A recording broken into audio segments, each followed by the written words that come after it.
In the beginning, God created the heavens and the earth. Man multiplied, and his wickedness was great.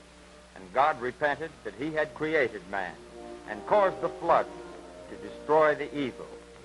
Noah was a just man, and God said, "Make thee an ark, and with thee I will establish my covenant, and thou shalt come into the ark, thou and thy sons' wives, and of every living thing thou shalt bring into the ark male and female, to keep seed alive upon the face of the earth."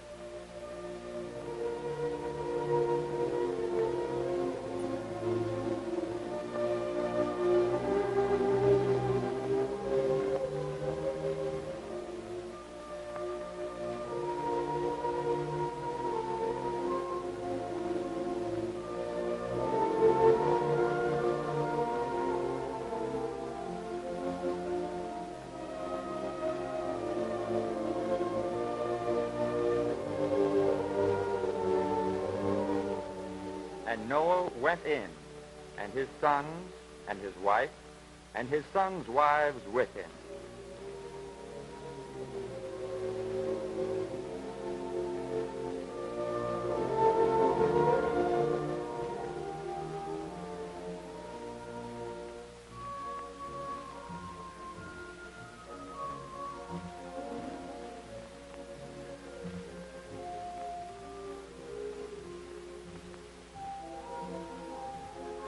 And the wicked laughed and scoffed at the sign of the Lord.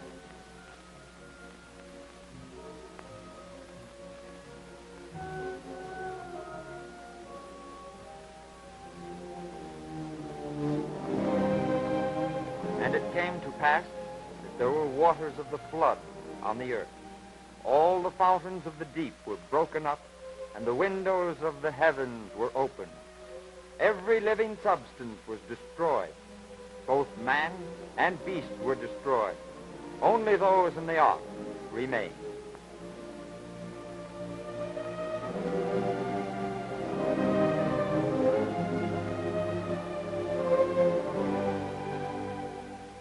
At the end of 40 days, Noah sent forth a dove to see if the waters were abated, but the dove could find no rest away from the ark. After another 7 days, again he sent forth the dove. And this time the dove came to Noah with an olive branch in its mouth. God spoke to Noah, saying, "Go forth from the ark, and bring forth every living thing that is with thee." And Noah and his family prayed unto the Lord.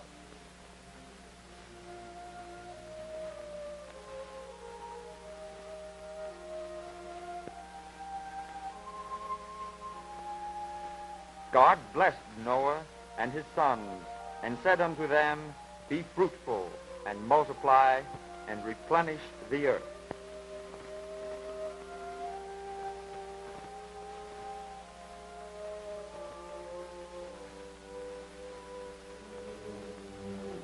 And God said, "I do set my bow in the cloud, and it shall be for a token of a covenant between me and the earth."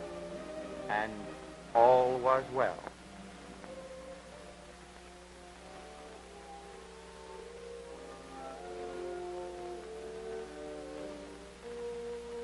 Again, humanity forgot the words that were taught by their righteous men. They continued to repeat their sins. Here we see them building the Tower of Babel to reach unto the heavens. And one language gives them harmony of effort in their work.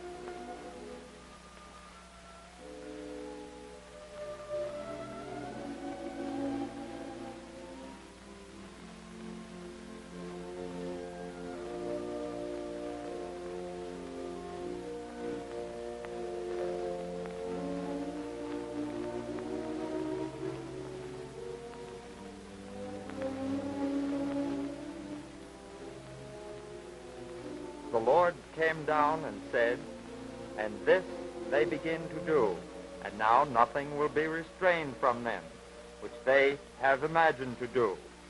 Let us go down and there confound their language, that they may not understand one another's speech."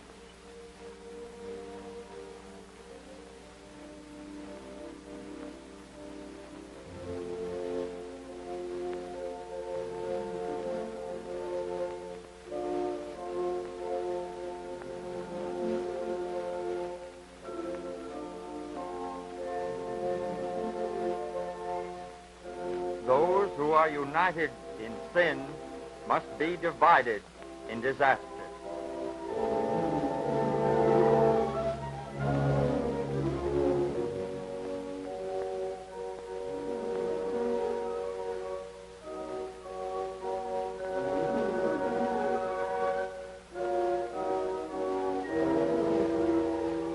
Therefore is the name of it called Babel, because the Lord did there confound the language and scattered the sinful upon the face of all the earth.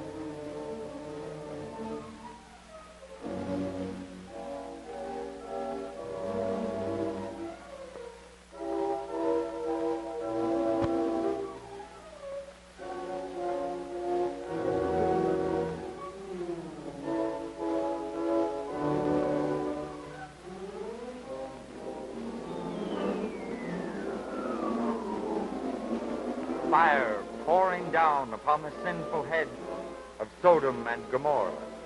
Their leaders made every attempt to instill justice and mercy in their hearts, but they craved luxury at the price of idleness and greed at the price of honor.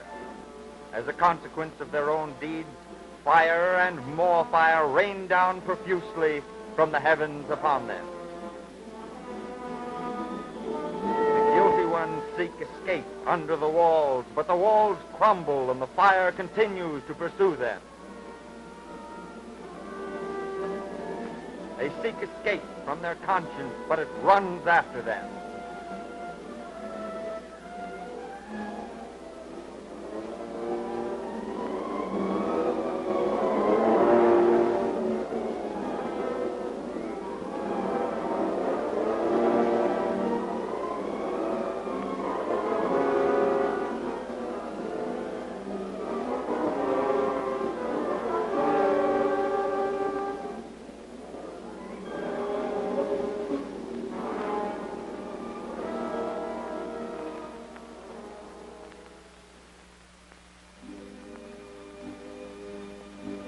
God sent Moses to Egypt to ease the burdens of his brethren whom Pharaoh had reduced to slavery.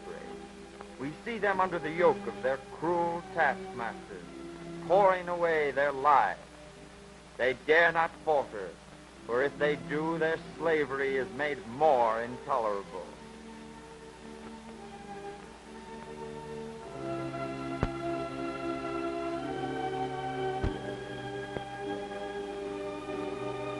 They lift their voices and pray, Father of mercy, grant us deliverance.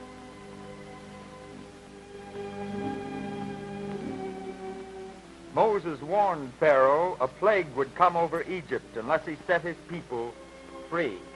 And it came to pass that at midnight the Lord smote all the firstborn in the land of Egypt, from the firstborn of Pharaoh that sat on his throne unto the firstborn of the captive that was in the dungeon, and all the firstborn of cattle. And Pharaoh rose up in the night, and he and all his servants and all the Egyptians, and there was a great cry in Egypt.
They came to the courtyard of the palace.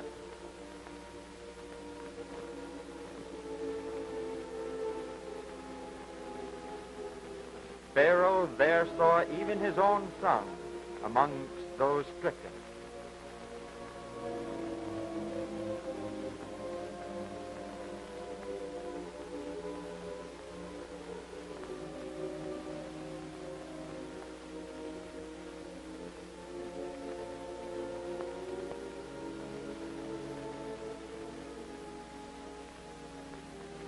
At last, the miracle of God touched the heart of mighty Pharaoh.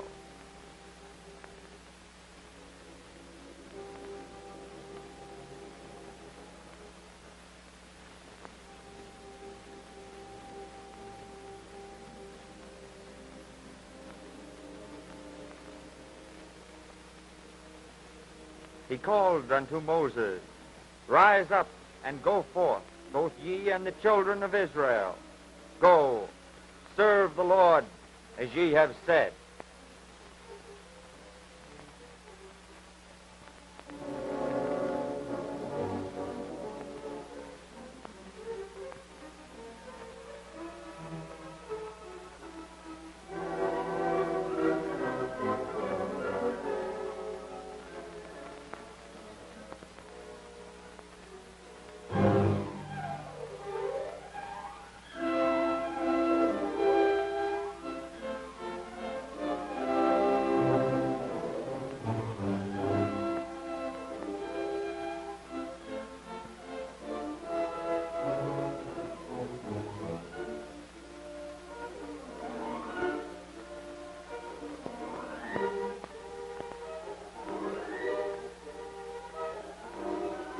Israel moved out of Egypt with a sigh of freedom, leaving behind them 430 years of slavery.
Their happiness soon ended.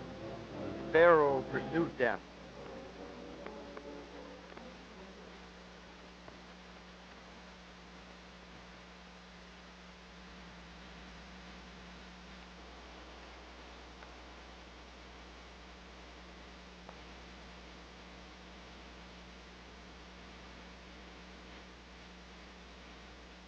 Israel turns to the right for escape, but there are the hosts of Pharaoh. They turn to the left and see their enemy, and in front, nothing but the Red Sea.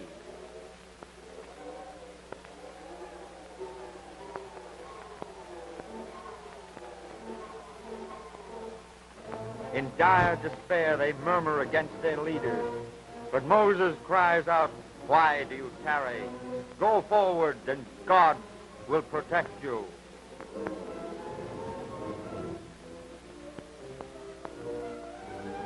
Through the power of the infinite, the Red Sea opens, and they walk upon dry land.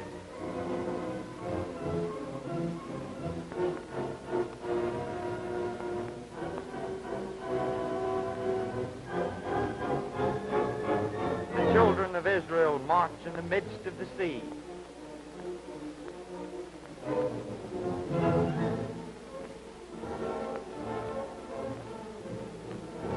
The Egyptians rush after them, but the waters return and cover the hosts of Pharaoh.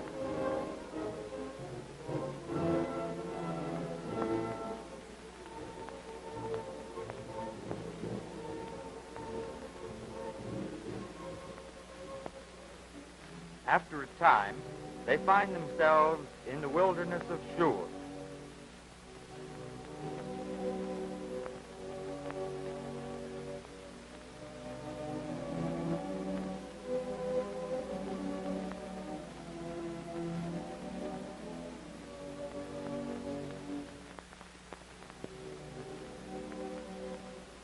Not a drop of water is to be found anywhere. They plead for water.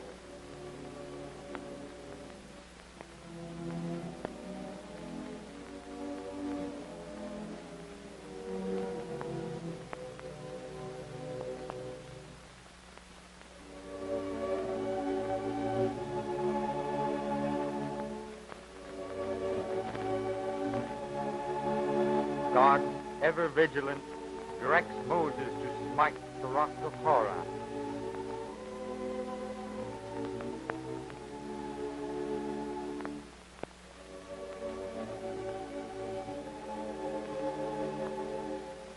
Moses smites the rock, and water gushes forth in torrents.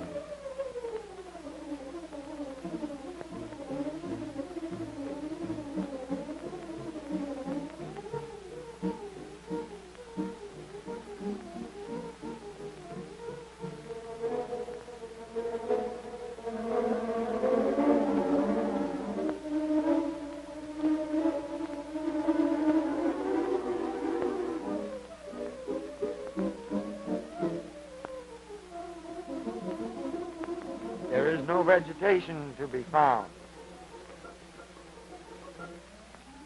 Again, God hears the prayers of Moses, and manna rains down to feed his children. Half starved, they gather the manna.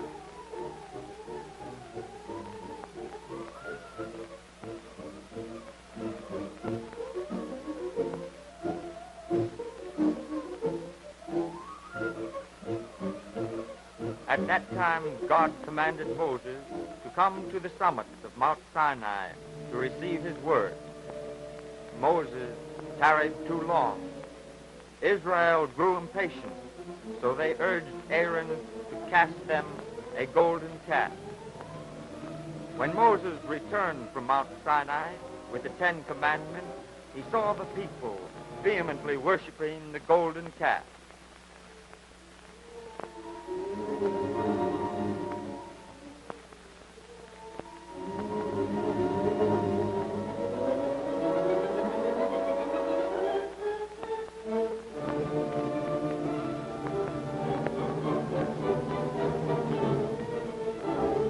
His wrath grew, and he cast the tablet from him. Moses begged forgiveness for his people, and on the morrow returned to Mount Sinai as commanded by the Lord, and received the new tablets of the law from God.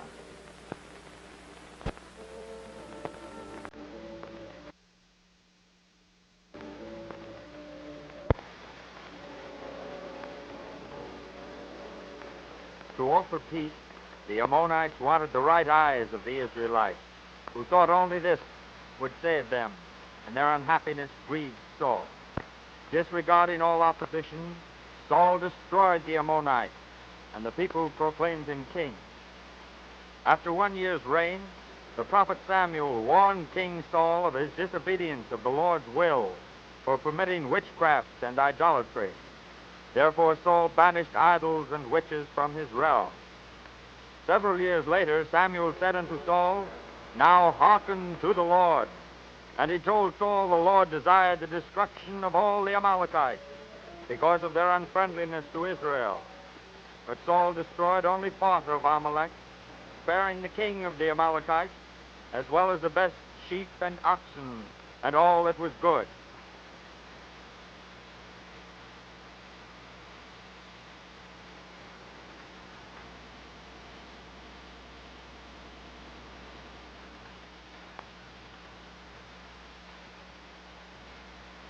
The disobedience of the Lord's wish that Saul destroy all the Amalekites grieved Samuel, and he denounced Saul for transgressing the commandments of the Lord.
Samuel went to Ramah and came no more to see Saul.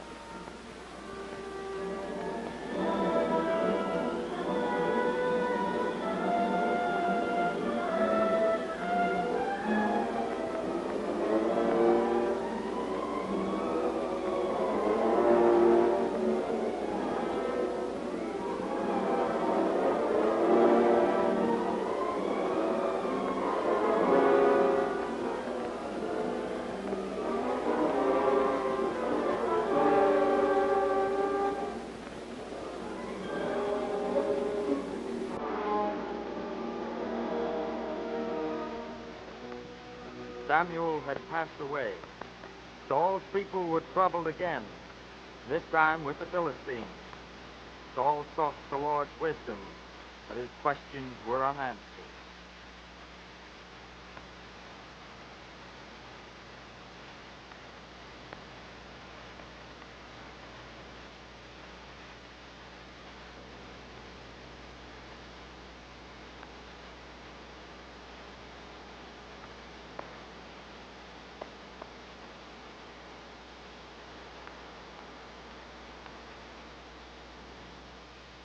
In desperation, he disguised himself, sought advice from the witch of Endor, whom he had banished from his land.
The witch recognized the king and feared to help him. He humbly assured her that she would not be punished for her witchcraft if she would but help him. So upon the rock she conjured up a vision of Samuel the prophet. The vision told the distraught king that God had departed from him because he had not destroyed all the Amalekites in accordance with the Lord's command. He now foretold that Saul would lose his kingdom to David, and that all the Israelites would be delivered into the hands of the Philistines. And so it came to pass.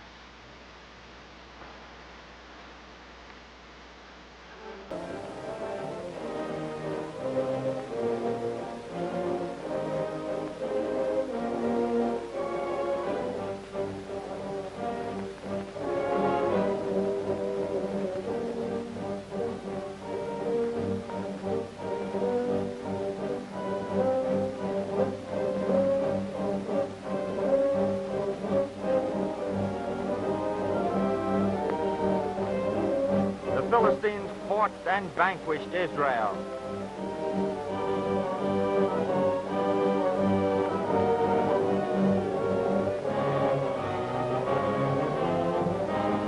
Saul and his forebears chose to die by their own swords rather than to be delivered into the hands of the Philistines.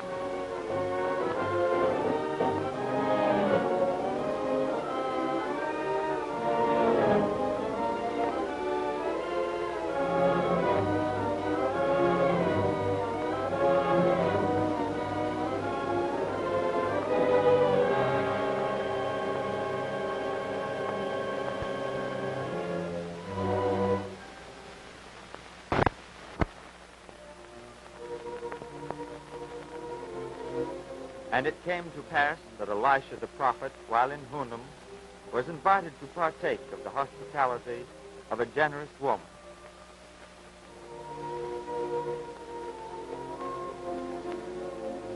Perceiving the fine features of the old man, this kindly woman intuitively felt his holiness.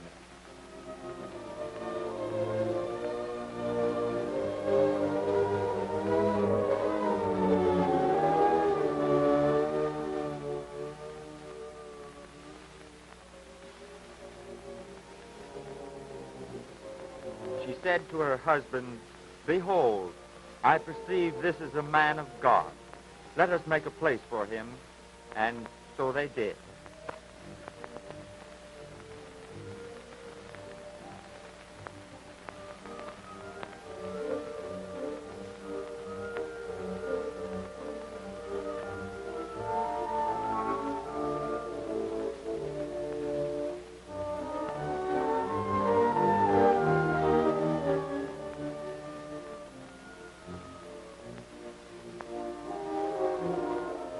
Appreciative of her generosity, Elisha desired to repay the noble gesture of the woman.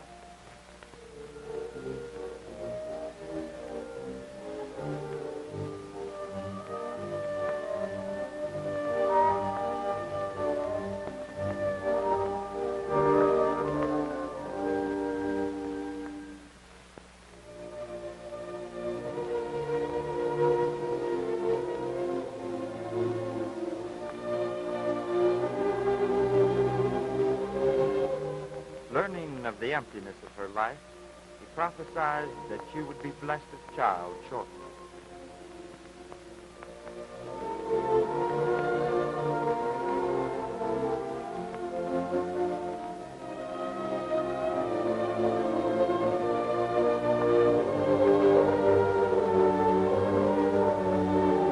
And the woman conceived, as Elisha prophesied, and bore a child who was all the life and light to her.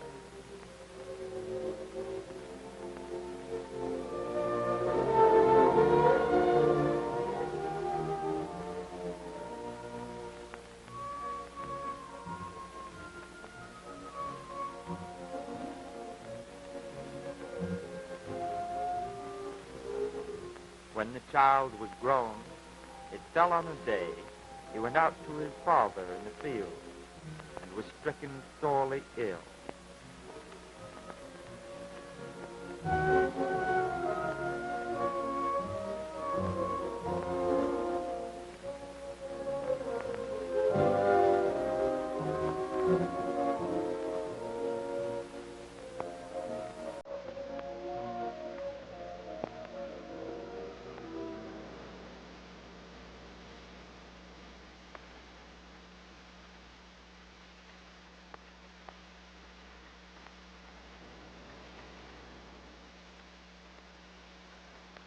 When he had taken him up, the distraught father brought him to his mother.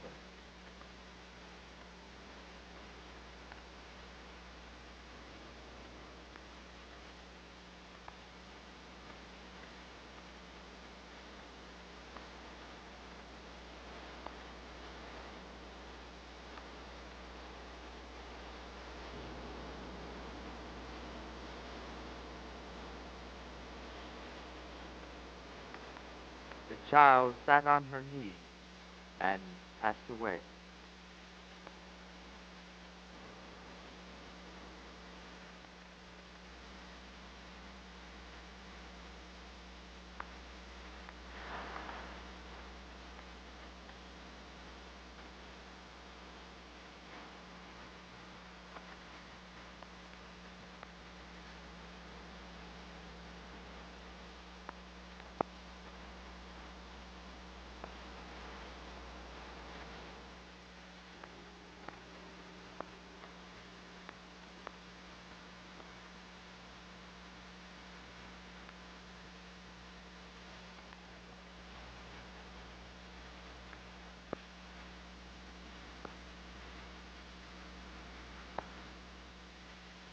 Reverently, she laid him on the bed as a man of God, and she was sorely grieved.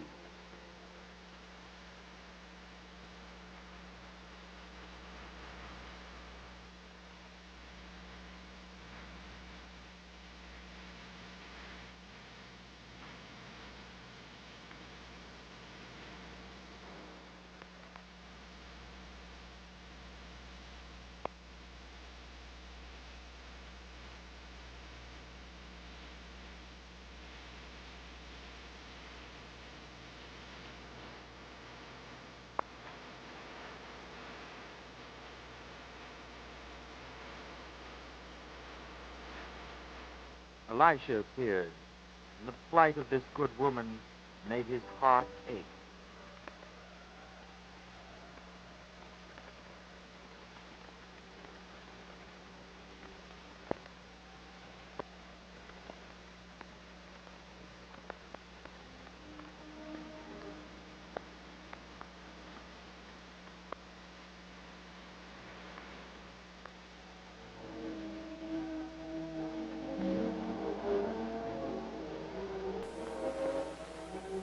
Sending the unhappy woman from the room, he prayed fervently to the Lord.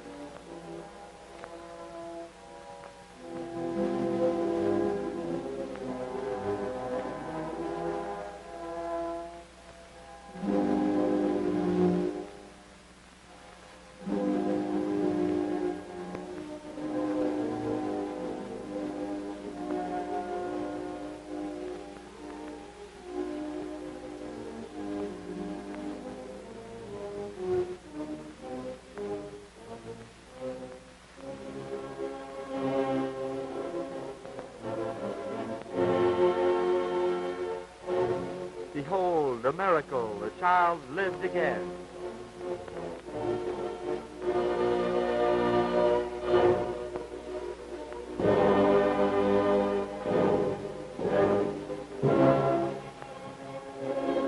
Elisha called the mother, and they offered thanks to God for his mercy.